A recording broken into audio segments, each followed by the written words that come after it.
Hallo und willkommen zu einem neuen Video. Diesmal werde ich euch zeigen, wie man selber einen günstigen Türkranz aus den Ranken vom wilden Wein machen kann. Alternativ könnt ihr auch genauso gut die Ranken vom Efeu oder die Ranken einer Clematis verwenden. Ja, und dann werde ich jetzt hier meinen wilden Wein mal zu einem Kreis formen.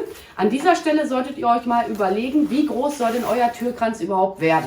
Das ist jetzt auch noch nicht das gesamte Material hier auf dem Arbeitstisch. Ich habe noch ein bisschen was, oder was heißt ein bisschen, eine Menge auf dem Boden hier liegen. So, jetzt habe ich mir ja einen Kreis geformt oder einen Ring. Jetzt nehme ich das hier mal und wickel mir das mal so grob drumherum. Wenn das jetzt bei euch überhaupt nicht halten sollte, dann könnt ihr auch mal stellenweise ruhig mal ein bisschen Bindedraht befestigen. Jetzt habe ich hier dieses Ende. Oh, der ist auch sowas von lang. Ich gehe jetzt hier mal so zwischen entlang. Mein Gott, wie lang ist denn der? Der hat aber auch etliche Meter, der wilde Wein. Warten wir mal hier aufs Ende. Zack. So, jetzt gehe ich hier mal so entlang, gehe hier mal wieder so, da drunter.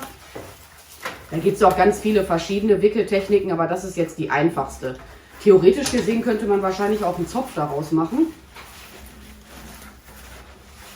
So, zack. Jetzt forme ich mir den Kranz noch mal ein bisschen oder den Ring. Das hier, das stopfen wir jetzt hier einfach mal irgendwo dazwischen. Und normalerweise hält das aber auch richtig gut von alleine. Also ihr müsst jetzt nicht unbedingt den Bindedraht verwenden.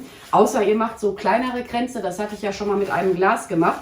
Und da war der wilde Wein aber auch schon ein paar Wochen hier in der Werkstatt. Der war dann einfach nicht mehr biegsam genug. Da hatte ich dann auch mal Bindedraht verwendet, um das zu befestigen. Wenn jetzt hier mal so unbiegsame Elemente hinausschauen sollten, dann könnt ihr die einfach mal abschneiden. So, zack, das ist einfach jetzt zu dick. Hier mal wieder entlang. Ich wusste das jetzt hier erst einmal alles drumherum.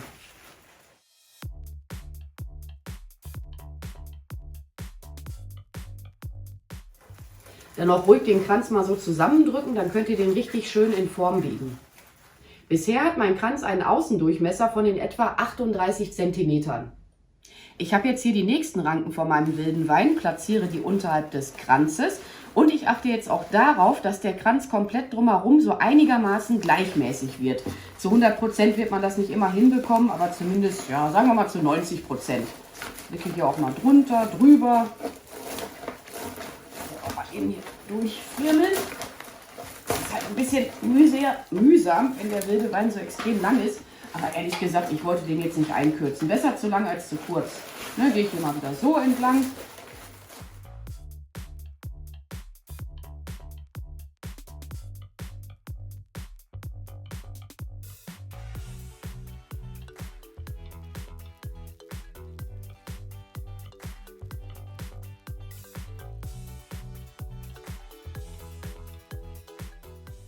Wenn euch jetzt der Kranz stellenweise von der Dichte her nicht gefallen sollte, dann nehmt ihr einfach mal so kürzere Ranken und arbeitet die an den Stellen ein, wo ihr der Meinung seid, ach Mann, da muss noch was hin. Ne? Das ist überhaupt nicht schlimm.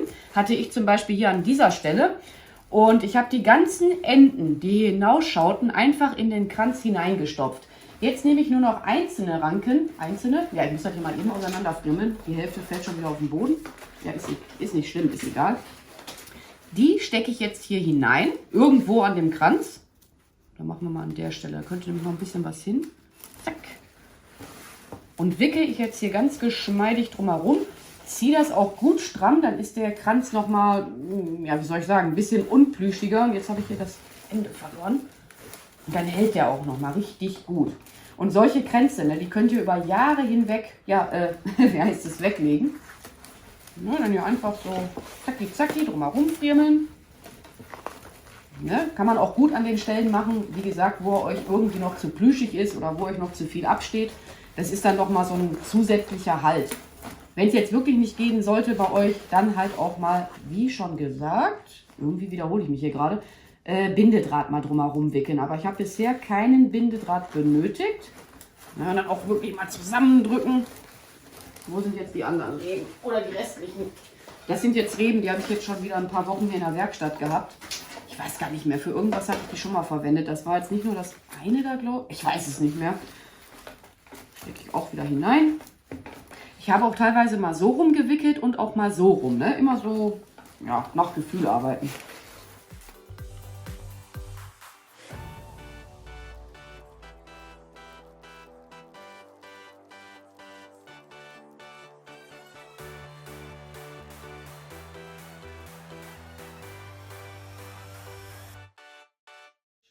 Ihr könnt es ja schon sehen, ich habe auf meinem Arbeitstisch schon etwas Grün liegen. Ja, und wenn bei eurem Kranz jetzt noch so einzelne Ranken, ich sag mal, hervorschießen sollten und euch das stört, einfach mal zack, abschneiden. Ich glaube, ich habe jetzt hier fast alles erwischt. Ne, wobei, da war jetzt noch eine Stelle. Ne, man kann das auch dran lassen, ist letzten Endes immer alles Geschmackssache. Aber nö, ich bin jetzt durch. Und das Grün stammt alles aus meinem Garten. Das ist hier Grün einer Eibe.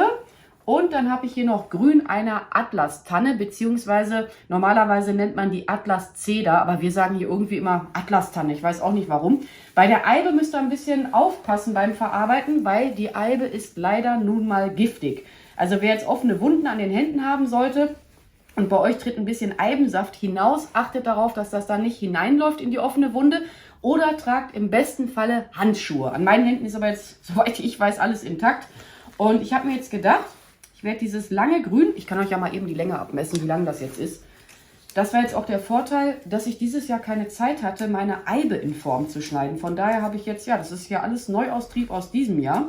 Ich bin echt noch nicht dazu gekommen, aber ist jetzt auch egal. Kann man ja für Weihnachtssachen nehmen. Ja, das hat so eine Länge, sagen wir mal 65 cm. Bei der Atlas Zeder, jetzt wollte ich schon wieder Tanne sagen, ist das jetzt auch so gemischt. Bei der muss ich nachher auch noch gucken, was ist hier überhaupt noch biegsam und was halt nicht. Wenn es nicht biegsam sein sollte, dann werde ich das auch abschneiden. Und alternativ zu diesem Grün könntet ihr jetzt auch, jetzt wollte ich schon Wacholdergrün sagen, Tannengrün verwenden. Das ist jetzt ja einfach ein Rest aus einem vorherigen Projekt. Steckt ihr dann einfach mal so dazwischen hinein, den Anfang von dem Tannengrün und das Ende auch irgendwo dazwischen hineinstecken. Wenn es jetzt gar nicht halten sollte, mal, wie heißt es, mit der Heißklebepistole arbeiten, was auch schön aussehen würde. Habe ich aber beim letzten Projekt schon verwendet, Grün vom Rosmarin. Dann habe ich hier noch Grün vom Küchenlorbeer. Ich habe so einen riesigen Busch Küchenlorbeer im Garten. Ich wollte schon sagen in der Küche. Auch hier einfach hineinstecken, drumherum wickeln, zack, fertig. Dann das Grün vom Efeu, sehr schön aus. Was haben wir denn sonst noch an Grün? Zypressengrün, ne? Müsst ihr einfach mal gucken, was ihr finden könnt. Oder Thuja-Grün, hole ich mal eben. Hier liegt nämlich gerade ein Rest. Habe ich gerade noch gesehen. Das würde ich aber jetzt auch deutlich länger lassen. Auch hineinstecken und dann, ja oder auch nicht, geschmeidig hier so drumherum wursteln. Ne? Da könnt ihr dann aber besser das Ende dann mit der Heißklebepistole befestigen oder mit feinem Bindedraht. Ne? Jetzt hier bei diesem Thuja-Grün. Müsst ihr einfach mal gucken, was ihr finden könnt. Es gibt ja, ich sag mal, es gibt ja so viele Möglichkeiten, was man da jetzt einarbeiten könnte. Bei der Eibe bin ich mir jetzt ehrlich gesagt selber noch ein bisschen unsicher, ob die überhaupt eingearbeitet werden wird. Ich mache jetzt hier erstmal einen kleinen Probelauf.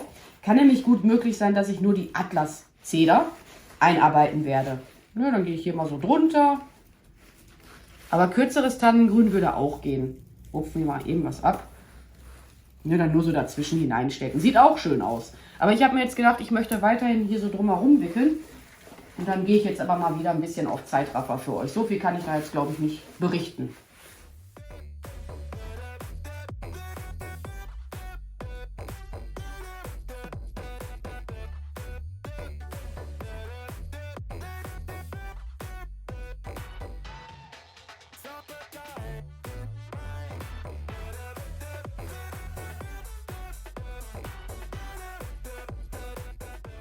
Alles, was ich jetzt einarbeiten werde, werde ich mit der Heißklebepistole befestigen. Ich habe hier Haselnüsse, Eicheln, Zapfen.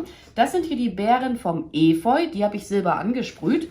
Und das ist wilde Kade, die stammt aus einem befreundeten Garten, die habe ich auch mit Silberspray eingesprüht. Das Silberspray hat in meinem Fall 4,99 € gekostet. Bedeutet, wir liegen jetzt hier preistechnisch bei 4,99 € und eventuell werde ich noch diese Zuckerstangen mit einarbeiten. Die haben gekostet 2,75 €. Ne, muss ich mal gucken, weiß ich noch nicht, ob ich das machen werde. Ich muss auch gleich mal noch die anderen Fruchtstände vom Efeu mir holen und auch die restliche wilde Kade. Bei der Kade kann das auch sein, dass ich die nachher einfach so hineinstecken werde. Aber ich muss den Stiel auch noch ein bisschen einkürzen. Mal gucken.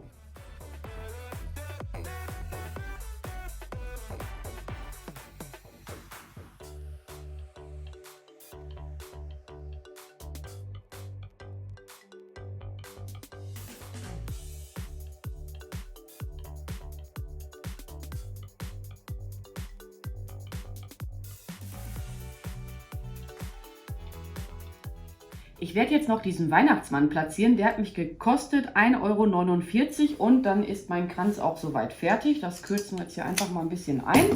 Zack, das kann man eben beiseite. 3 Schritt mache ich jetzt auch mal ab. Wenn ich jetzt Glück habe, kann ich das hier einfach so hineinstechen.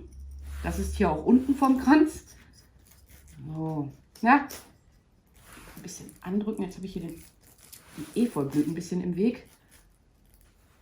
Ich glaube, das sieht doch niedlich aus. Irgendwie erinnert mich der Kranz so ein bisschen an so eine, ja, sagen wir mal, englische Version. Ich muss gleich mal selber kontrollieren, ob das jetzt... Doch, ich glaube, der sitzt aber jetzt ganz gut, dieser Weihnachtsmann. Ich will die ganze Zeit aus Versehen Nikolaus sagen, aber dann hätte der, wie heißt es, so eine Kaplansmütze auf. Heißt das überhaupt so? Ja, jetzt bin ich mir selber unsicher. Und dann muss ich jetzt hier noch diese Heißkleberfäden abzupfen. Der Außendurchmesser des Kranzes beträgt jetzt in etwa 49 cm, aber man kann sowas ja auch noch in kleiner erstellen. Und wer möchte, der könnte da jetzt auch noch eine Lichterkette drumherum wickeln. Da würde ich aber auf jeden Fall eine nehmen, die mindestens 3 Meter lang ist, wenn nicht sogar 5 Meter. So eine Drahtlichterkette für den Außenbereich sähe jetzt auch noch super aus. Ich glaube, ich habe hier ein bisschen krumm. Die gibt es bei uns im Gartencenter für unter 10 Euro.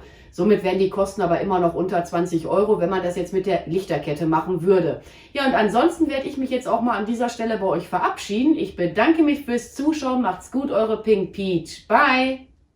Ach, eine Sache wollte ich euch noch sagen. Mein Türkranz wird direkt am Haken aufgehangen werden. Von daher habe ich auf ein Band verzichtet.